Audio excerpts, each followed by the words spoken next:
Rapat Badan Legislasi atau Balik DPR membahas syarat umur calon kepala daerah dalam revisi Undang-Undang Pilkada. Balik menggelar rapat sehari usai putusan MK yang mewajibkan syarat umur calon kepala daerah dihitung saat pendaftaran. Rapat Badan Legislasi DPR menyepakati batas usia calon kepala daerah dihitung saat pelantikan merujuk dari putusan MA. Lanjut. Pimpinan ini setuju atas apa ini pimpinan? Yang pilihan MK, Mahkamah Agung putusan kan ada 2 putusan pengadilan. Fraksi PD sudah kita kasih kesempatan ngomong. Fraksi yang lain kan juga punya kesempatan untuk ngomong, punya hak yang sama. Oke, terus yang diputuskan apa? Merujuk kepada putusan Mahkamah Agung. Mayoritas. Sudah dihitung per fraksi pimpinan. Siapa yang setuju, siapa yang tidak setuju? Udah kelihatan dari tadi itu. Tadi kalau nggak salah baru 2 yang ngomong. Silakan lanjut. Bapak Ketua. Pimpinan. Ya nggak perlu mengatur fraksi yang lain. Yang penting fraksi PD sudah menyampaikan pendapatnya. Fraksi lain menyatakan persetujuannya, ya urusannya fraksi lain-lain gitu.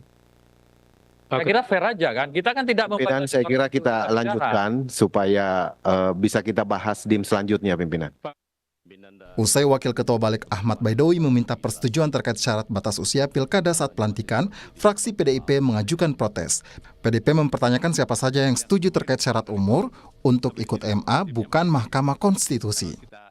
Bahwa pengaturan mengenai persyaratan batas usia minimum calon kepala daerah tidak mengalami perubahan mulai dari berlakunya Undang-Undang 22 2014 sampai dengan Undang-Undang 10 2016, yaitu berusia paling rendah 30 tahun untuk calon gubernur dan calon wakil gubernur, serta 25 tahun untuk calon bupati dan calon wakil bupati, serta calon wali kota dan calon wakil wali kota. Terkait dengan syarat usia dimaksud, selama tidak ada ketentuan yang mengatur mengenai pembatasan usia dalam Undang-Undang Dasar NRI tahun 1945, hal demikian berarti konstitusi atau hukum dasar menyerahkan penentuan batas usia tersebut kepada pembentuk undang-undang untuk mengaturnya. Dengan kata lain, batasan persyaratan usia minimum dianggap sebagai bagian dari kebijakan pembentuk undang-undang. Persyaratan minimum tersebut harus dipenuhi ketika seseorang ditetapkan sebagai calon. Tidak hanya usia minimum, semua persyaratan dalam pasal 7 ayat 2 Undang-Undang 10 2016 harus dipenuhi pada tahap pencalonan. Dalam hal ini, sebagaimana permohonan aku, ketentuan pasal 7 ayat 2 huruf E Undang-Undang 10 2016 mengenai syarat minimum usia calon kepala daerah harus dipenuhi apabila seseorang mendaftar untuk mencalonkan diri atau dicalonkan sebagai calon kepala daerah. Syarat umur calon kepala daerah diatur dalam pasal 7 Undang-Undang Pilkada, minimum berusia 30 tahun untuk Pilgub dan 25 tahun untuk Pilwalkot. Dalam menangani perkara uji materi batas minimum umur atau batas usia calon kepala daerah, Mahkamah Konstitusi memutuskan bahwa syarat itu harus dipenuhi saat pendaftaran. Sementara putusan Mahkamah Agung memutuskan bahwa syarat batas usia minimum berlaku saat pelantikan. Putusan terkait batas usia minimum calon kepala daerah bisa berpengaruh kepada Ketua Umum PSI Kaisang Pangarep. Jika mengikuti putusan MK, Kaisang yang berusia 30 tahun baru pada Desember nanti berpotensi tidak bisa mengikuti pemilihan gubernur. Namun, jika mengacu putusan MA, Kaisang masih berpeluang untuk berkontestasi di pemilihan gubernur. Tim Liputan, Kompas TV. Saudara Presiden Jokowi menyebut menghormati kewenangan dan keputusan dari masing-masing lembaga negara terkait revisi Undang-Undang Pilkada. Jokowi enggan menjelaskan lebih lanjut terkait polemik batas usia calon kepala daerah termasuk ambang batas suara partai politik dalam mengusung calon kepala daerah. Ya, kita hormati kewenangan dan keputusan dari masing-masing lembaga negara. Itu proses konstitusional yang biasa terjadi di lembaga-lembaga negara yang kita miliki. Syarat batas usia minimum atau syarat umur hari ini dibahas di rapat Badan Legislasi DPR RI usai sehari sebelumnya Mahkamah Konstitusi memutuskan syarat itu harus dipenuhi saat pendaftaran pilkada bukan saat pelantikan. Benarkah ini memberikan angin segar untuk Kaisang? Kita bahas bersama Intan Fauzi, anggota Balik DPR RI dari fraksi PAN. Namun beliau tadi berhalangan untuk ikut serta karena akan kembali rapat kabarnya. Dan kita masih bersama dengan Zainal Arifin Mukhtar, pakar hukum tata negara dari UGM. Selamat malam. Mbak. Sayang sekali Mbak Intan tadi nggak bisa bergabung, Mas Uceng. Saya langsung ke Anda aja. Jadi kalau tadi saya sempat berdiskusi sama Pak Firman Subagio dari Balek, beliau menyatakan sebetulnya tidak terlalu banyak revisi, bahkan beliau mengklaim ini mengikuti putusan MK, tapi faktanya ada batas usia yang kemudian diubah yang seharusnya ketika penetapan calon, bukan saat pelantikan, tapi kemudian diubah menjadi saat pelantikan. Menurut Anda bagaimana soal ini? Sebenarnya begini ya, yang pertama tidak ada kewajiban untuk mengubah undang-undang sebenarnya pasca putusan MK. Karena putusan MK itu sudah berlaku self-executed, dia bisa mengeksekusi dirinya. Untuk menyesuaikan administratif silahkan. Tetapi kalau kemudian untuk membuat berhadap-hadapan dengan putusan MK itu yang bisa bermasalah dan bisa kita perbincangkan secara panjang.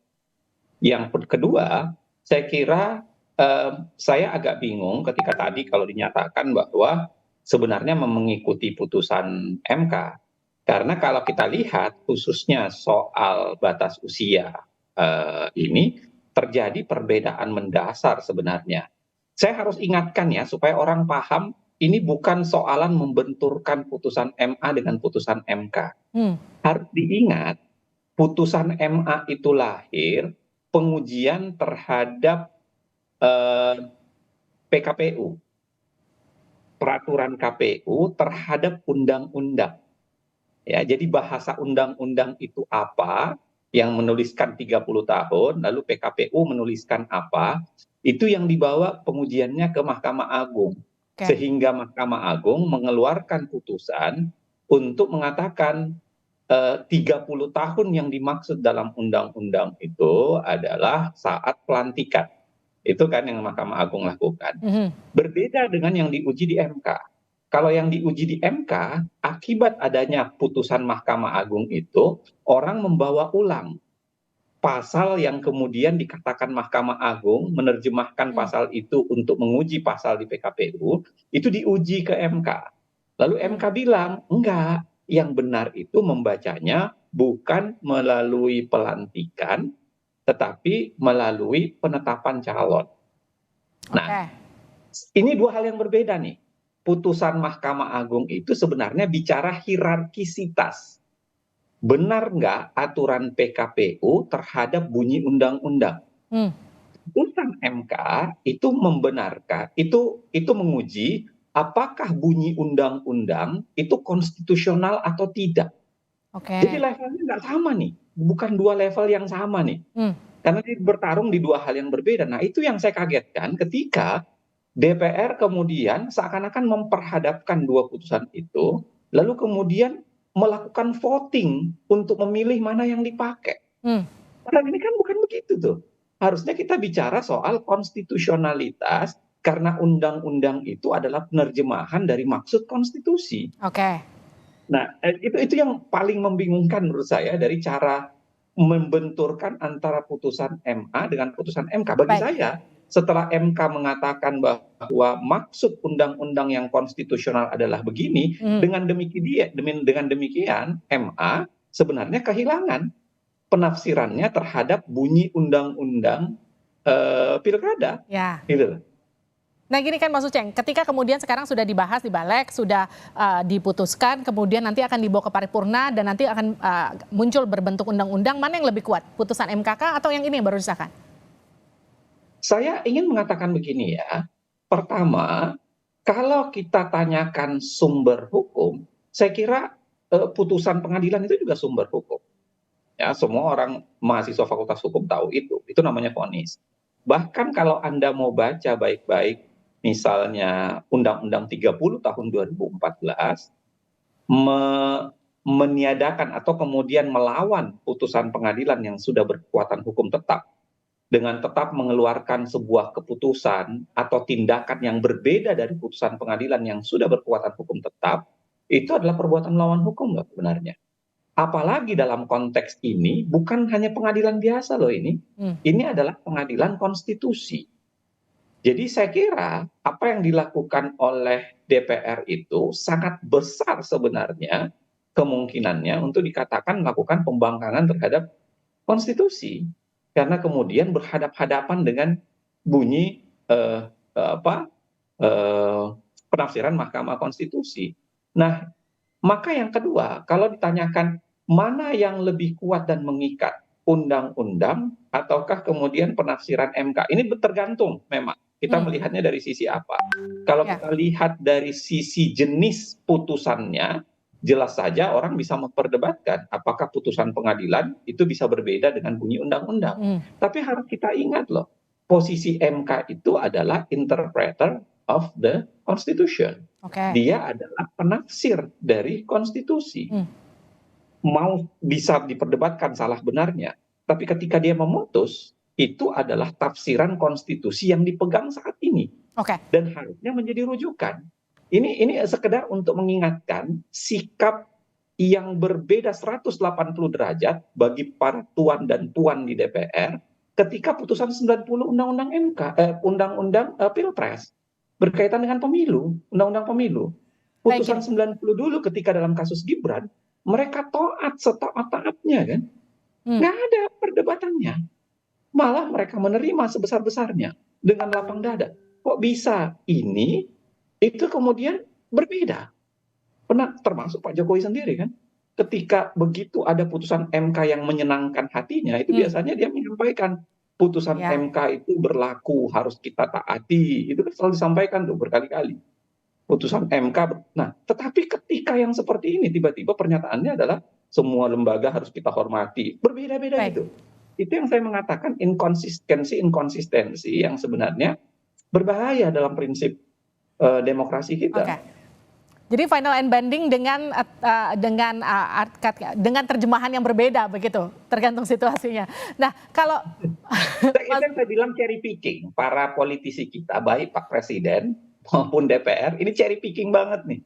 Ya, kita dulu dengan segala penolakan terhadap putusan 90, ketika MK sudah menyatakan Gibran bisa ikut, kita taat. Biar bagaimanapun.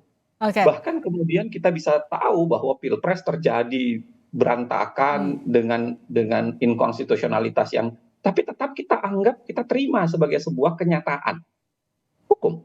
Tetapi sekarang ini kan berbeda. Oke, terakhir gini. Karena kan punya logikanya sendiri. Mas Uceng, singkat saja terakhir. Pemerintah sudah menyatakan sikap bahwa akan mengikuti apa yang diputuskan oleh DPR, bukan apa yang diputuskan oleh MK. Ini pernyataan Hasan Hasbi tadi. Bagaimana kemudian nanti KPU menerjemahkan hal ini? Singkat saja. Saya kira baik pemerintah atau DPR tidak berkata di wilayah hukum. Ya, dia berkata pada wilayah kepentingan politik. Dan ini sebenarnya diamini sama oleh KPU. Karena beda banget perilaku KPU terhadap putusan 90 yang langsung menerima, bahkan langsung mengubah PKPU menuju ke sana, bandingkan dengan ini yang kemudian dia berlagak untuk kemudian tanya dulu, konsultasi dulu. Itu kan cara yang sangat berbeda saya kira. Yang kedua, ini harus kita ingatkan betul, ini cara yang sangat ugal-ugalan untuk mengubah sebuah undang-undang. Kapan konsultasi publiknya? Coba tanyakan kepada tuan dan puan di DPR dan pemerintah. Kapan Anda berbicara ke publik, nanya soal apakah perubahan ini benar atau tidak? Baik. Meaningful participation dilanggar sebenarnya dengan perubahan macam ini. Oke, kita tunggu nanti paripurnanya DPR seperti apa hasilnya. Kita juga tunggu nanti KPU kemudian nanti mana yang kemudian akan digunakan untuk menetapkan pasangan calon di Pilkada. Terima kasih Mas Uceng. Zainal Arifin Mukhtar sudah bergabung bersama kami di Sapa Indonesia. Malam sehat-sehat selalu.